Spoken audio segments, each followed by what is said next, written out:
We are moving our way through the flood account, Genesis 6 through 9.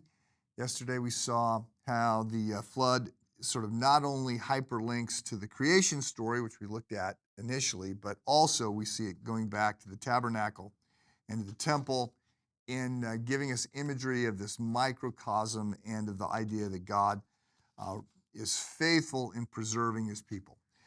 Today I want to go deeper into chapter 7. So I'm reading now. On that very day, Noah and his sons, Shem, Ham, and Japheth, together with his wife and the wives of his 3 sons, entered the ark. They had with them every wild animal according to its kind, all livestock according to their kinds, every creature that moves along the ground according to its kind, and every bird according to its kind, everything with wings. Pairs of all creatures that had breath for life in them came to Noah and entered the ark. The animals going in were male and female of every living thing, as God had commanded Noah. Then the Lord shut him in. Okay, so the first thing I'm going to say is you're not having deja vu. I just keep reading similar accounts in Genesis 6, 7, and 8. We just have a lot of repetition here.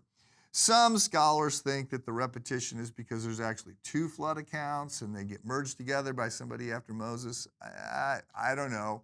Perhaps. I mean, we know that Moses, who I believe is the author of the Pentateuch, so the first 5 books of the Bible, Genesis, Exodus, Leviticus, Numbers, and Deuteronomy. We know he didn't write the very ending of it in Deuteronomy because it reports about his death. So maybe there's a little bit of editing that goes on or pulling this together.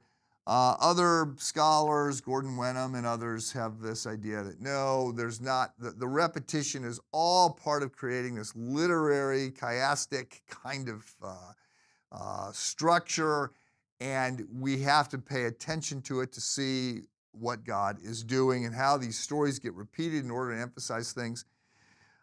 Look, there's a sense in which the repetition that we find in Genesis 6 through 9 is very similar to the repetition we find in Genesis 1 to 2, which I've said, look, part of what we're getting here is the same language in the flood story that's throwing us back to seeing the creation.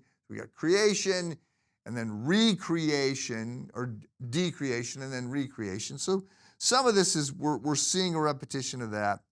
I think, again, there's a sense in which if you read this, at least, you know, to my ears, if you're reading through Genesis 6 through 9, it gets pretty somber, pretty depressing.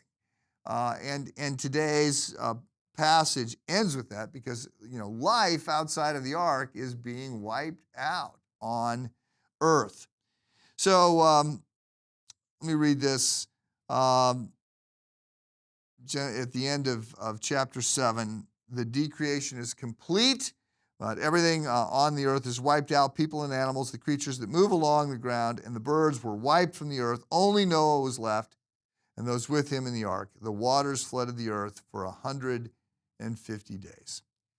But as we will see when we get to Genesis chapter 8, God is still present, and he is still working. Have a good day.